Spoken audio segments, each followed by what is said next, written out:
Hands rolled. Listen, Makatichi.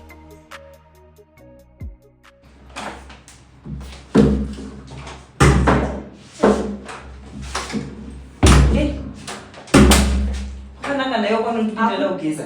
Akuna. Kwechi.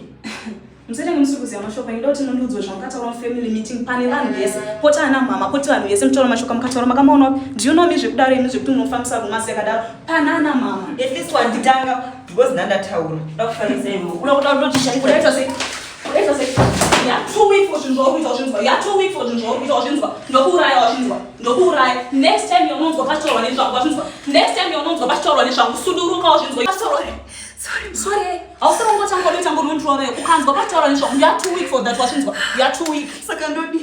shera bomba pasi usvike mate wazvinzwa zvandinoda kuti uite it's simple very simple and straightforward wazvinzwa ndinoda kuti udaidze family meeting iyaiya wazvinzwa But Murora Yeah. kuna kumkadha that you don't go for family meetings guys. iwe mutsemo wachinja zvandaya pano shiri inozongofa wazvinzwa kuti udaidze family meeting iyoyo wazvinzwa utauro zvawakataura wainepa mani runhasi daona wataura izvo wazvinzwa sanjai simkai pako kudesa